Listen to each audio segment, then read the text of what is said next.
अस्सलाम वालेकुम my dear students, my name is Hasan Raza और हम कर रहे हैं G12 फिजिक्स। डियर स्टूडेंट्स, हम अपनी प्रीवियस क्लास के अंदर बाल्मर सीरीज डिटेल से पढ़ चुके हैं। बाल्मर सीरीज में माय डियर स्टूडेंट्स हमने मैक्सिमम और मिनिमम वेवलेंथ भी कैलकुलेट की थी। डियर स्टूडेंट्स, मैक्सिमम और मिनिमम वेवलेंथ के फार्मूले को तो आप देख चुके हैं। अब बात करेंगे बाल्मर सीरीज के अलावा और बहुत सारी सीरीज हैं जो later on Aahista Aahista discover होती रही।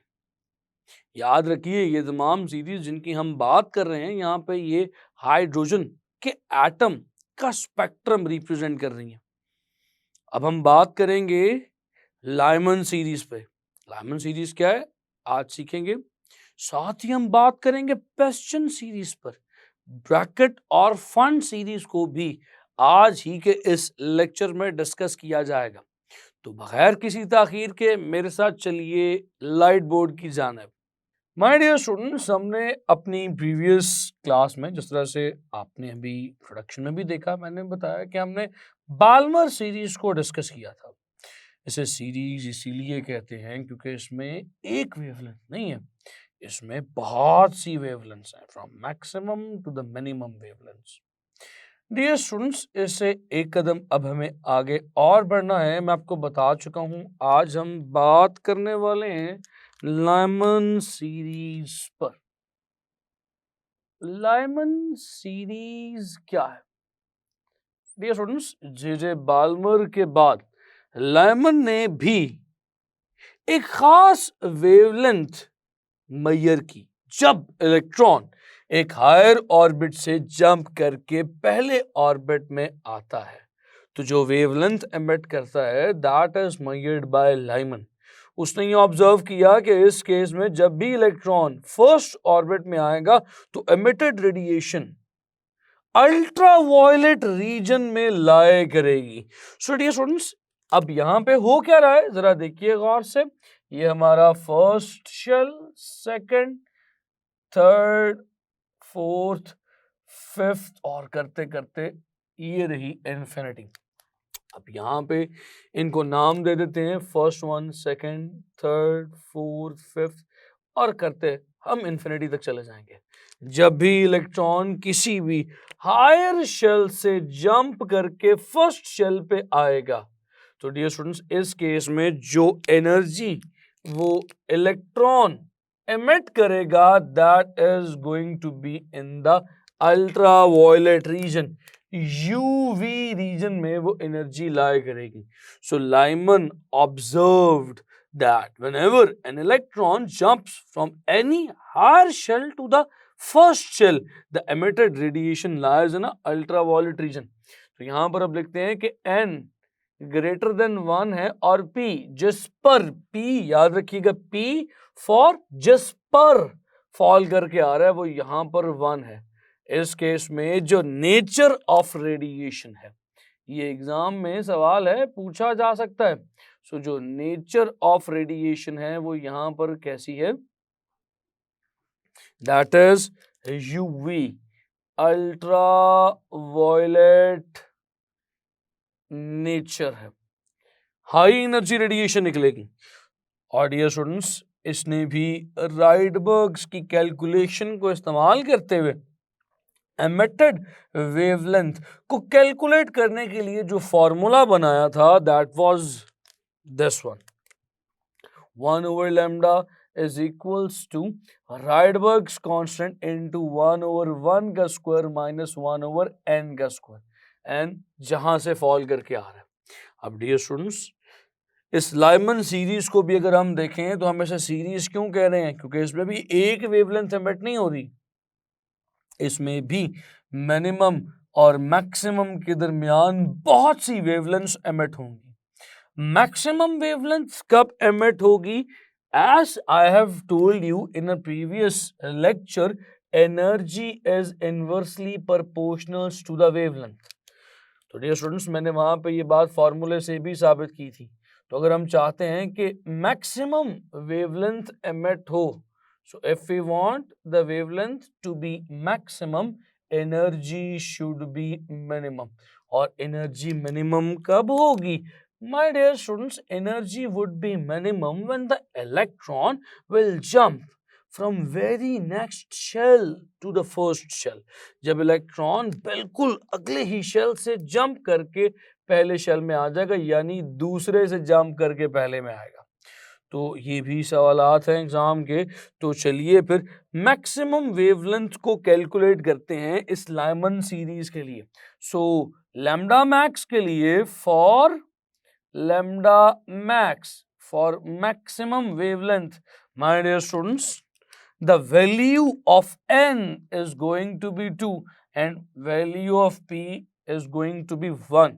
So 1 by lambda max is equals to Rydberg's constant 1 by 1 का square minus 1 by 2 का square. Dear students, आप values को put कर चुके हैं, शाबाश। चलिए अब सॉल्व कर दीजिए। 1 by lambda max is equals to Rydberg's constant 1 by 1 minus 1 by 4. So what it will become? 1 by lambda max is equals to Rydberg's constant. Dear students, just take an LCM here, 4. ये 1 और 4 का LCM 4 आ जाएगा, 1 4 4, 4 ऊपर multiply हो जाएगा, minus ये 4 1 sir 1 ऊपर multiply हो जाएगा। सो 1 by lambda max, अगली गुफ्तगू हम यहाँ से करते हैं। So 1 by lambda max is equals to Rydberg's constant into 4 minus 1 यानी कि 3 by 4. So मेरे पास कुछ इस तरह की सिचुएशन बनेगी 1 by lambda max की। तो lambda max will become 4 by 3 into Rydberg's constant. तो my dear students, मेरे पास मैक्सिमम वेवलेंथ के लिए एक फॉर्मूला आ चुका है। मैक्सिमम वेवलेंथ अगर आपसे कभी भी पूछ ली जाए लाइमन सीरीज में कितनी एमिट होगी, तो वो ये इस फॉर्मूले से कैलकुलेट हो सकती है। इसी तरह से ये मिनिमम वेवलेंथ कब होगी? So dear students, now let's do the calculation for lambda minimum. आप फिर से यहां से देख चुके हैं, energy is inversely proportional to the wavelength. If we talk about the minimum wavelength, तो एनर्जी जो एमिट होगी it should be maximum. Maximum energy का मतलब है इलेक्ट्रॉन को बहुत लंबी छलांग लगानी पड़ेगी, और इस लंबी छलांग का मतलब है electron must come from infinity on the first orbit. तो इस केस के लिए हमारे P की वैल्यू तो वही रहेगी 1, जिस पे फॉल कर रहा है P 1 है यहाँ पर, और n is going to be infinity. My dear students, कोई प्रॉब्लम की बात ही नहीं है, हमें बस इस रेलेवेंट फॉर्मूला में अपनी वैल्यूज को सब्स्टिट्यूट कर देना है। 1 by 1 का स्क्वायर माइनस 1 by infinity का square this time. Dear students, as you know, 1 over infinity, something over infinity is always 0. So यहाँ पे 1 by लैम्डा मिनिमम किसके इक्वल बनेगा? Rydberg's constant 1 by 1 minus 0। हम इसे 1 by lambda minimum is equals to Rydberg's constant लिख सकते हैं। उसकी वजह क्या है? 1 by 1 is 1, 1 into Rydberg's constant is going to be the Rydberg's constant. तो डियर स्टूडेंट्स, यहाँ पर हमारे पास लैम्डा मिनिमम की वैल्यू सिंपल 1 by राइडबर्ग्स कांस्टेंट आ जाएगी। अब यहाँ पर हमारे पास मिनिमम वेवलेंथ तो आ चुकी है एक फॉर्मूला की सूरत में, लेकिन एग्जाम में अक्सर सवाल पूछ लिया जाता है कि ratio of lambda max to lambda minimum कौन सी फॉर लाइमन सीरीज क्या है? तो डियर स्टूडेंट्स, यहाँ पे आपको लाइमन सीरीज की maximum to minimum wavelength ratio calculate करनी है। तो आप कैसे करेंगे? बिल्कुल भी घबराना नहीं, परेशान नहीं होना। लैम्डा मैक्स ऊपर रखा, lambda minimum for Lyman series ऊपर नीचे रखा, तो यहाँ पे वैल्यूज पुट कर दीजिए। लैम्डा मैक्स की वैल्यू आप निकाल चुके हैं 4 by 3 into Rydberg's constant divided by 1 by Rydberg's constant. This will be cancelled with this और हमारे पास मैक्सिमम टू मिनिमम वेवलेंथ की जो वैल्यू आ जाएगी दैट इज 4/3, यानी कि जो मैक्सिमम और मिनिमम की रेशो हमारे पास आ रही है वो 4/3 या 4:3 है डियर स्टूडेंट्स। अब यहाँ पे एक बहुत इंपॉर्टेंट पॉइंट जो आपसे डिस्कस करना है डियर स्टूडेंट्स, अब यहाँ पे बात जो काबिल गौर है वो ये है कि लैम्डा मैक्स की वैल्यू लाइमन सीरीज के लिए है क्या, दैट इज 122 नैनोमीटर्स, याद रखिएगा।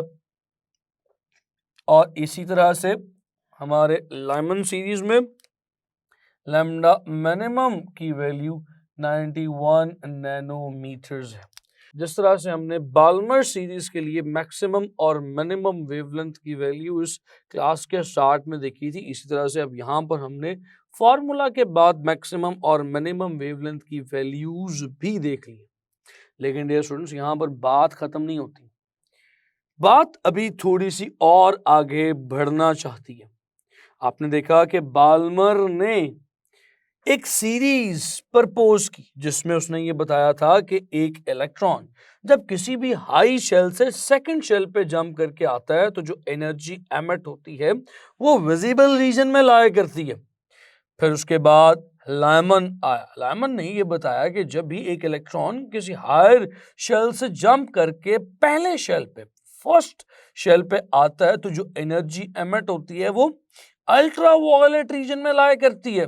माय डियर स्टूडेंट्स, यहां पर कुछ मजीद रिसर्चर्स ने, कुछ मजीद साइंटिस्ट ने ये देखा कि जब इलेक्ट्रॉन किसी भी हाई शेल से जंप करके फर्स्ट और सेकंड के अलावा किसी शेल पे फॉल करता है तो एनर्जी एमिट होती है, वेवलेंथ एमिट होती है। बट दिस टाइम इस वेवलेंथ की नेचर ना तो विजिबल है ना अल्ट्रावायलेट है, जिसकी वजह से कुछ मजीद स्पेक्ट्रल लाइंस, कुछ मजीद सीरीज वजूद में आई। तो डियर स्टूडेंट्स, फिर उसके बाद अब थर्ड सीरीज के ऊपर बात कर लेते हैं। After Lyman we have to talk about Paschen series. Paschen ने भी कुछ series of wavelength find out की, फिर उसके लिए फॉर्मूला भी बनाया जिसमें उसने ये बताया था कि जब भी इलेक्ट्रॉन किसी हायर शेल से जंप करके फर्स्ट पे आएगा तो लाइमन है, सेकंड पे आएगा तो बाल्मर है, थर्ड पे आएगा तो पेस्चन है। सो ये first, second, third, fourth, fifth and this is up to infinity. चलिए जी यहां पर लिख लेते हैं 1 2 3 4 5। So now the electron is going to jump from any higher orbit to the third shell. तो उसने ये ऑब्जर्व किया कि इलेक्ट्रॉन फॉल कर रहा है ग्रेटर देन 3 से किस पर, पी, थर्ड पर फॉल कर रहा है। इस केस में नेचर ऑफ एमिटेड वेवलेंथ क्या होगी? Dear students, you have seen that now, आप देख चुके हैं कि जो वेवलेंथ है अगर शॉर्टर होगी ज्यादा तो अल्ट्रावायलेट में, अगर इंटरमीडिएट होगी तो विजिबल रीजन में। अब देखिए ये थर्ड शेल पे फॉल कर रहा है, एनर्जी का जो डिफरेंस है वो कम होता चला जा रहा है, जिसकी वजह से जो अब एनर्जी एमिट होगी वो विजिबल है, ये अल्ट्रावायलेट में नहीं होगी, that is going to be in the infrared region. Dear students, चलिए फिर वैल्यूज लिखते हैं। अब यहां पे जो नेचर है वो इंफ्रा रेड रीजन में हमारी रेडिएशन फॉल करेगी। माय डियर स्टूडेंट्स, चलिए फिर इसके लिए भी एक फॉर्मूला लिखते हैं, generalised formula. So 1 by lambda for Paschen series is Rydberg's constant into 1 by third पे फॉल कर रहा है तो 3 का स्क्वायर माइनस 1 बाय कहां से, n से फॉल कर रहा है तो 1 बाय n का स्क्वायर। माय डियर स्टूडेंट्स, तो फिर यहां पे वैल्यूज को पुट करते हैं फॉर मैक्सिमम एंड मिनिमम और देखते हैं कि क्वेश्चन के मुताबिक मैक्सिमम और मिनिमम वेवलेंथ कब एमिट होगी। तो चलिए फॉर लैम्डा मैक्स, अब आप जानते हैं, बताने की जरूरत नहीं, इलेक्ट्रॉन ने करीबी शेल से आना है, इस केस में करीबी शेल 4th है। So my dear students, n is going to be 4 and p is going to be 3. Let's put the values. 1 by lambda max is equals to Rydberg's constant 1 by 9 minus 1 by 16. Isn't it? बहुत simple सी गुफ्तगू चलती चली जा रही है। अगर आप values को पुट करें फर्दर, देखिए क्या आएगा। हम यहाँ पे एलसीएम लेते हैं dear students. So let's take an LCM here. So 9 into 16 is going to be an LCM और बाहर आ जाएगा राइडबर्ग्स कांस्टेंट। So dear students, ये 9 से कैंसिल, 16 ऊपर मल्टीप्लाई हो जाएगा, माइनस 16 से कैंसिल, 9 इधर आ जाएगा। So dear students, जब आपने इसको सॉल्व किया तो what you will get 1 by lambda max is equals to, students यहाँ पर 9 into 16 अगर आप मल्टीप्लाई करें तो इट विल बिकम 151 और ऊपर 16 minus 9 is 7 into Rydberg's constant. तो फाइनली लैम्डा मैक्स की वैल्यू क्या आ जाएगी, 151 over 7 राइडबर्ग्स कांस्टेंट। तो this is going to be the value of maximum wavelength for Rydberg's constant. Dear students, यहां पर बात हमारी खत्म नहीं हुई। अब आप इस मैक्सिमम वैल्यू को फाइंड आउट करें, इसकी वैल्यू कैलकुलेट करें, मिनिमम की वैल्यू कैलकुलेट करें।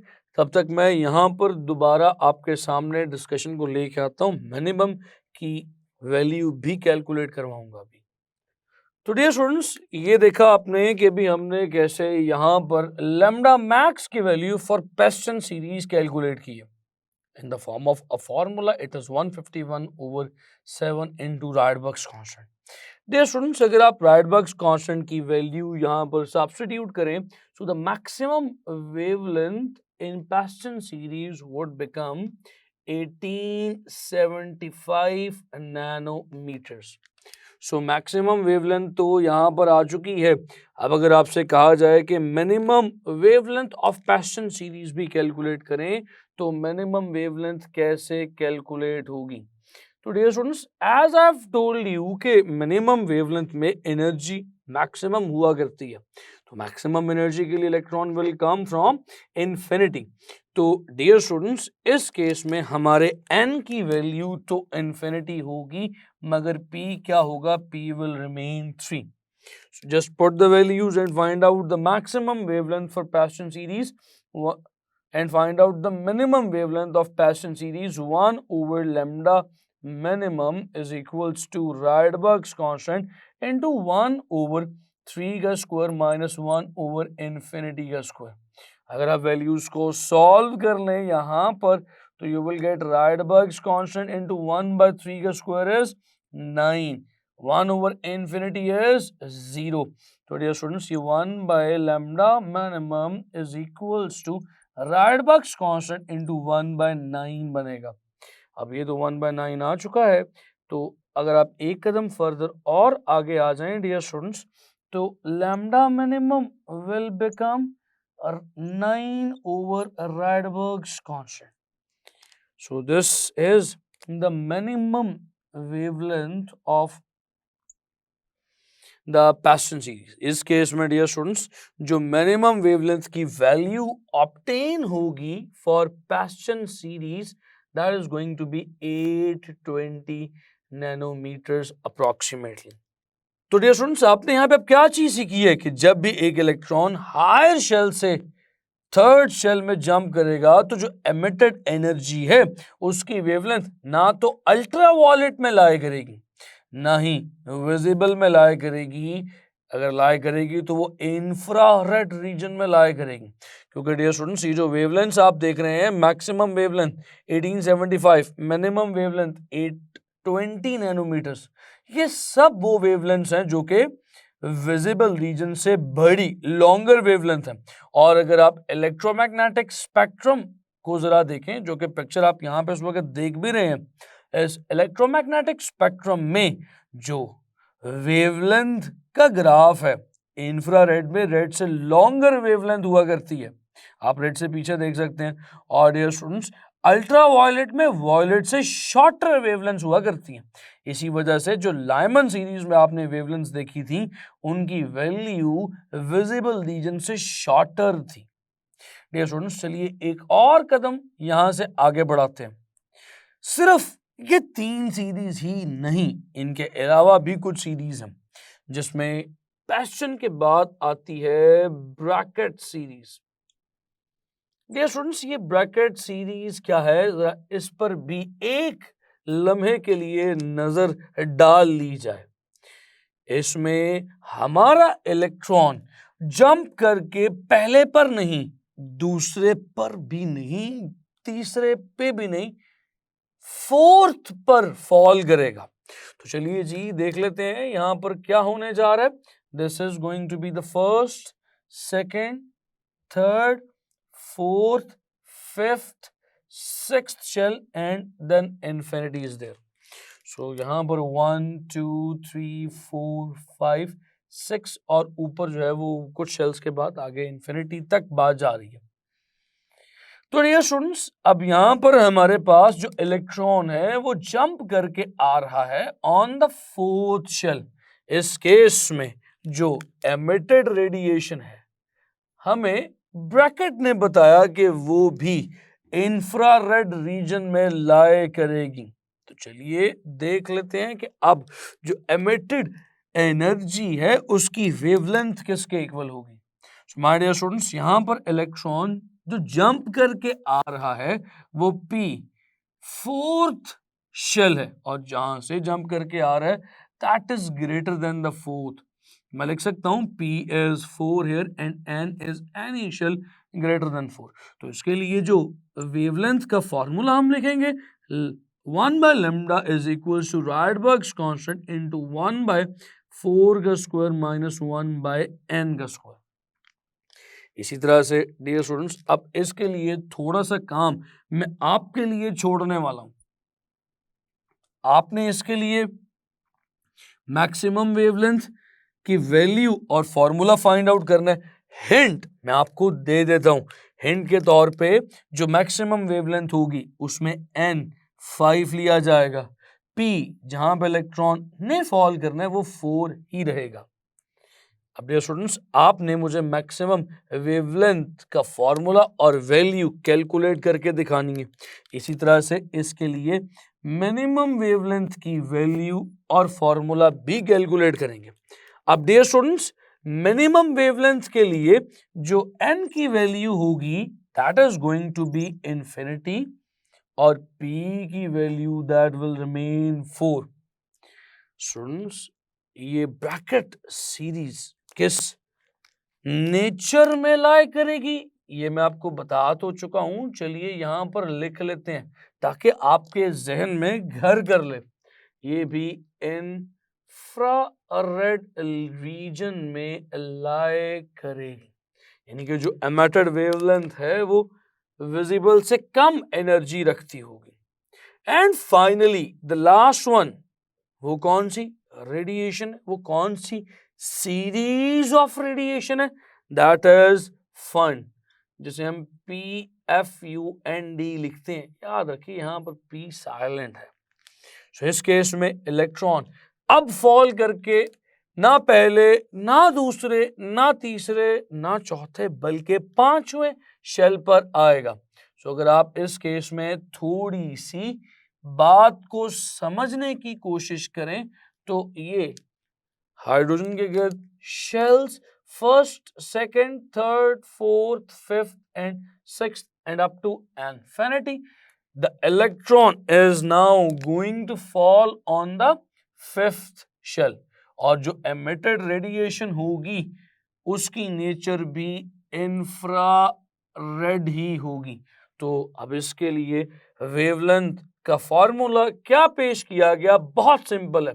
1 by lambda is equal to Rydberg's constant 1 over हमारे पास यहाँ पर 5 का स्क्वायर माइनस 1/n का स्क्वायर आएगा। और आप याद रखिएगा इस केस में n is greater than 5, n is any number greater than 5। My dear students, अब अगली बात ये है कि आपने इसके लिए भी मैक्सिमम और मिनिमम वेवलेंथ्स के फॉर्मूले और वैल्यूज को कैलकुलेट करना है। डियर स्टूडेंट्स, हमने बात शुरू में स्पेक्ट्रल लाइंस की थी। अब आप देख चुके हैं लाइमन सीरीज में इलेक्ट्रॉन ने पहले पे फॉल करना है, बहुत ज्यादा पॉसिबिलिटीज हैं। इलेक्ट्रॉन दूसरे से पहले पे, तीसरे से पहले पे, चौथे से पहले पे, इन्फिनिटी से पहले पे आ सकता है। बाल्मर सीरीज के अंदर इलेक्ट्रॉन किसी भी हार्ड शेल से दूसरे पे फॉल करेगा। It might be from third to second, fourth to second, fifth to second, किसी भी हार्ड शेल से इलेक्ट्रॉन सेकंड पर फॉल करेगा। क्वेश्चन में थर्ड पर फॉल करना है, ब्रैकेट में फोर्थ पर और फन में फिफ्थ पर फॉल करना है। अब इस केस में लाइमन, बाल्मर, पेस्टन, ब्रैकेट और फन सीरीज में जो एमिटेड वेवलेंथ्स हैं, अगर आप उनका स्पेक्ट्रम देखें तो डियर स्टूडेंट्स, स्पेक्ट्रम के लिए कुछ ऐसी पिक्चर है। आप देख सकते हैं लाइमन सीरीज में जो लाइंस हैं, एटॉमिक स्पेक्ट्रा की जो लाइंस हैं, जो फ्रिंजेस हैं, वो बहुत क्लोजली स्पेस्ड हैं। बाल्मर के अंदर जो फ्रिंजेस हैं, जो लाइंस हैं, वो थोड़े से फासले पर हैं। इसके बाद डियर स्टूडेंट्स, पेस्टन सीरीज में लाइंस का फासला बहुत और बढ़ता चला जा रहा है, और फिर उसके बाद ब्रैकेट और फन में बहुत दूर दूर लाइंस हो जाती हैं, जो कि यहाँ पर दिखानी भी मुमकिन नहीं पूरी। तो डियर स्टूडेंट्स, ये जो एक सेट ऑफ सीरीज है, इसे सीरीज कहा जाता है। पहले लाइमन, फिर बाल्मर, फिर पेस्टन, ब्रैकेट और फिर फन। डियर स्टूडेंट्स, ये तमाम सीरीज स्पेक्ट्रल सीरीज कहलाती हैं, यानी स्पेक्ट्रम को रिप्रेजेंट कर रही हैं, और ये लाइंस स्पेक्ट्रल लाइंस कहलाती हैं। उम्मीद करता हूं माय डियर स्टूडेंट्स, ये कॉन्सेप्ट आपको समझ आ चुका है। इसी कॉन्सेप्ट से आगे कुछ नई गुफ्तगू करेंगे आने वाले अगले लेक्चर्स में। अपना बेइंतहा ख्याल रखें। See you in the next lecture. खुदा हाफिज।